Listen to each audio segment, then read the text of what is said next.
South India shopping మాల్లో block buster ఆషాఢం #1 kilo sale.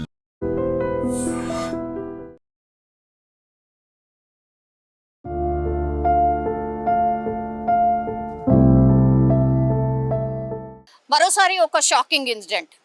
అంటే ఏజ్తోని సంబంధం లేకుండానే చాలా మందికి హార్ట్ అటాక్స్ వస్తున్నాయి కాబట్టి అందులో భాగంగానే అగైన్ మరో ఇన్సిడెంట్ ఆర్ మరో హార్ట్ అటాక్ ఇన్సిడెంట్ మనకు స్పష్టంగా కనిపిస్తోంది. రోజు రొటీన్లో భాగంగా అనుకోండి, లేకపోతే చాలా మందికి స్పోర్ట్స్ ఆడడం, ఫిజికల్ ఫిట్నెస్ మెయింటైన్ చేయడం, అందులో భాగంగా చాలా మంది అయితే జిమ్స్కి అనుకోండి, లేకపోతే వాక్ అనుకోండి, ఇట్లా షటిల్ ఆడడం, ఏదో ఒక ఆటలో ఆడడం, ఇవన్నీ కూడా నిమగ్నం అయిపోయినారు చాలామంది. యూత్ చాలా కాన్షియస్ అయిపోయినారు వాళ్ళ హెల్త్ విషయంలో, వాళ్ళ ఫిట్నెస్ విషయంలో. అందులో భాగంగానే మనం చూడొచ్చు, షటిల్ కోర్ట్లో షటిల్ ఆడుతూ ఆల్ ఆఫ్ సడన్ కుప్పకూలిపోయిండు. ఎంత దారుణం అని అంటే మీరు చూడండి, ఆ షటిల్ కోర్ట్ చుట్టుపక్కల షటిల్ ఆడుతుంది నలుగురు మనకు కనిపిస్తున్నారు, వెనకాల 2 ఉన్నారు, ఆ పక్కన కూడా 2 ఉన్నారు, టోటల్గా అక్కడ చూస్తే 8 మంది దాకా ఉన్నారు. ఒక్కసారిగా కుప్పకూలిపోయిండు. అంటే దమ్ములాగా వచ్చుంటుంది నాకు తెలిసి, అటు ఇటు రన్ చేయడం, షటిల్ ఆడినప్పుడు ఎట్లుంటుందో మనకు తెలుసు. అటు ఇటు రన్ చేసేసరికి ఒక్కసారిగా ఆయన బ్యాక్ వచ్చి మళ్ళీ ముందుకు వెళ్తున్నటువంటి టైంలో కుప్పకూలిపోయిన పరిస్థితి. రెస్పాండ్ అయిన విధానం వాళ్ళందరినీ చూడండి, వాళ్ళ ఫ్రెండ్స్ని, వాళ్ళు రెస్పాండ్ అయిన విధానం బాగానే ఉంది. బట్ సిపిఆర్ చేసే విషయంలో మాత్రం మనకు స్పష్టంగా కనిపిస్తోంది, సిపిఆర్ వాళ్ళు ప్రాపర్గా చేయట్లేదు, ఆర్ సిపిఆర్కి సంబంధించి టోటల్గా వాళ్ళకు అవగాహన లేదు అని స్పష్టంగా అర్థమవుతుంది. ఒక్కసారి ఆయన కుప్పకూలిపోయిండు, ఇలా బోర్లా అంటారు కదా, ఇట్లా ఉల్టా పడిపోయిండు. ఆయనను స్ట్రైట్ చేసిన తర్వాత సిపిఆర్ ఎట్లా చేస్తారో మనకందరికీ తెలిసిందే. బట్ అక్కడ మనం చూడొచ్చు, ఒక వ్యక్తి వచ్చేసి ఆయన హార్ట్ మీద ఇలా కొడుతున్నాడు. సిపిఆర్ చేసే విధానం అది కాదు. సో ఈ ఫ్రెండ్స్ ఎవరైతే ఉన్నారో, ఈ యంగ్ పిల్లలు ఎవరైతే ఉన్నారో, సిపిఆర్ గురించి వాళ్ళ ఒక్కరికంటే ఒక్కరికి కూడా అవగాహన లేదు అని ఈ విజువల్ చెప్పగానే చెప్తోంది. సో ప్లీజ్, ఇప్పుడు ఈయన పరిస్థితి ఏంటనే కదా, ఈయన పాపం దగ్గరలో ఉన్నటువంటి హాస్పిటల్కి తీసుకువెళ్ళే లోపే ఆయన చనిపోయాడు. నాకు తెలిసి కేవలం 21 ఏళ్ల నుంచి 25 ఏళ్ల మధ్యలో ఉండుంటాడు డెఫినెట్గా. ఈ పిల్లగాడు వచ్చేసి కూడా మామూలు వ్యక్తి కూడా కాదు. ఆయన ఖమ్మం జిల్లా తల్లాడ మాజీ ఉప సర్పంచ్ గుండ్ల వెంకటేశ్వర్లు కుమారుడుగా గుర్తించిన పరిస్థితి కనిపిస్తోంది. సో ఒక్కసారిగా కుప్పకూలిన తర్వాత వాళ్ళ ఫ్రెండ్స్ అంబులెన్స్కి పిలిపించడం, ఆ తర్వాత అంబులెన్స్ వచ్చి ఈయనను హాస్పిటల్కి తీసుకువెళ్ళే లోపలే ఆయన చనిపోయాడు.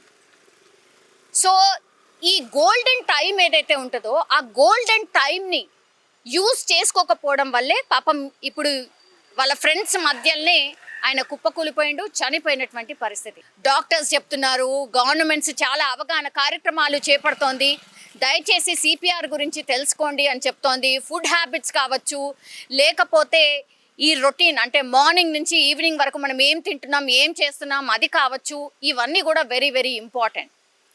ఈ మధ్యకాలంలో కొన్ని ఊర్లనైతే అంటే 24, 25 హార్ట్ అటాక్స్ వచ్చి చనిపోయిన సందర్భాలు కూడా ఉన్నాయి. అది కూడా సెన్సేషన్ క్రియేట్ అయింది.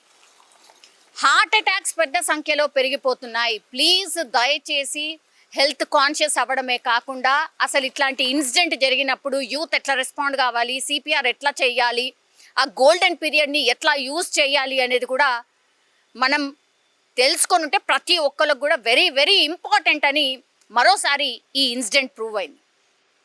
సో యూత్ కానీ లేకపోతే ప్రతి మనిషికి కూడా సిపిఆర్ చాలా ఇంపార్టెంట్ అనే విషయాన్ని గుర్తించాల్సిందిగా పదే రిక్వెస్ట్ చేస్తున్న పరిస్థితి కనిపిస్తోంది. డాక్టర్స్ కూడా అదే చెప్తున్నారు, ఫుడ్ హ్యాబిట్స్ని దయచేసి మార్చుకోండి.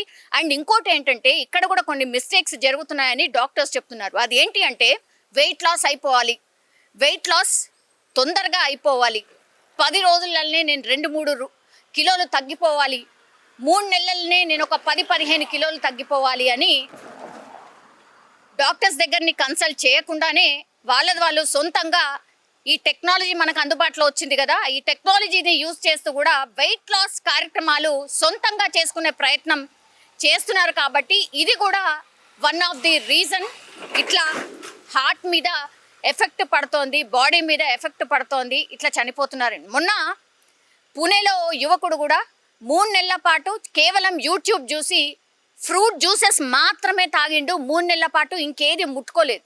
దీంతో ఏమైపోయింది, మొత్తంగా ఆయనకు కళ్ళు తిరగడం, ఆ తర్వాత అన్కాన్షియస్ అయిపోయిండు, హార్ట్ అటాక్తోనే చనిపోయిండు అని డాక్టర్స్ నిర్ధారించిండు. అక్కడ కూడా సేమ్ వెయిట్ లాస్ తొందరగా కావాలి అన్న ప్రాసెస్లో భాగంగా ఆయన చేసినటువంటి అటెంప్ట్. ఆ రోజు కూడా ఒక న్యూట్రిషనిస్ట్ ఒకటే చెప్పింది, ఏదైనా సరే చాలా స్లోగా స్టార్ట్ చేయాలి, ఒకటేసారి అన్ని మానేస్తాం, మేము ఇంకా తొందరగా వెయిట్ లాస్ అయిపోవాలి అనే దాని మీద మాత్రం అస్సలు అది చాలా చాలా మిస్టేక్. దయచేసి ఇట్లాంటి ట్రయల్ మాత్రం చేయొద్దు. డెఫినెట్లీ డాక్టర్ని కన్సల్ట్ చేసిన తర్వాత మీ బాడీకి ఏం సూట్ అవుతుంది, ఏం సెట్ అవుతుంది తెలుసుకున్న తర్వాతనే ఇట్లాంటివి అటెంప్ట్ చెయ్యండి అని మొన్న కూడా మనం న్యూట్రిషనిస్ట్తోని మాట్లాడినప్పుడు తను కూడా అదే చెప్పింది. సో దయచేసి ఇవి వెరీ వెరీ ఇంపార్టెంట్. కాబట్టి ఇవి గుర్తుంచుకుంటేనే మన హెల్త్ని మనం కాపాడుకున్న వాళ్ళం అవుతాం. But very very sad incident. మరో పాపం బ్రైట్ ఫ్యూచర్ ఉన్నటువంటి వ్యక్తి ఆల్ ఆఫ్ సడన్గా చనిపోయినటువంటి పరిస్థితి. షటిల్ ఆడుతూ గుండెపోటుతో కుప్పకూలి చనిపోయినటువంటి వ్యక్తి పేరు వచ్చేసి రాకేష్. ఆయన 25 సంవత్సరాలు మాత్రమే. ఆయన ఇప్పుడు హైదరాబాద్లోనే ఒక ప్రైవేట్ సంస్థలో ఉద్యోగం కూడా చేస్తూ ఉన్నాడు. ఉద్యోగం చేస్తూ డైలీ రొటీన్లో భాగంగా ఆయన నాగోల్ స్టేడియంలో షటిల్ ఆడుతుండగా ఒక్కసారిగా కుప్ప కూలిపోయిండు.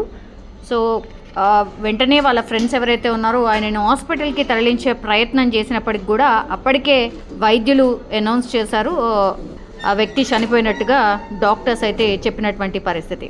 మృతుడు ఖమ్మం జిల్లా తల్లడ మాజీ ఉప సర్పంచ్ గుండ్ల వెంకటేశ్వర్లు కుమారుడుగా చెప్తూ ఉన్నారు. గుండ్ల రాకేష్ ఆయన పేరు. కేవలం 25 సంవత్సరాలు మాత్రమే. నిజంగా ప్రస్తుతం ఉన్నటువంటి సమాజం దేనికి ప్రయారిటీ ఇస్తుంది? ఆర్థిక సంబంధాల చుట్టూ మాత్రమే తిరుగుతోంది. మళ్ళీ ఎన్నికలంగానే చాలా విరక్తి కలుగుతాం. మంచి అనిపిస్తుంది కదా, లేడీస్ కూడా ఛాలెంజింగ్ జాబ్స్ చేసినప్పుడు చాలా బాగుంటది. ట్రాఫిక్ అసిస్టెంట్స్ గా నియమించిన ట్రాన్స్జెండర్స్ అందరితో సాల్యూట్ చేయించుకుంటున్నారు. ఫుడ్ డెలివరీ ఇవ్వటానికి వెళ్ళినటువంటి డెలివరీ బాయ్ అనిల్ పై కళ్ళ ముందు పిల్లని కొట్టి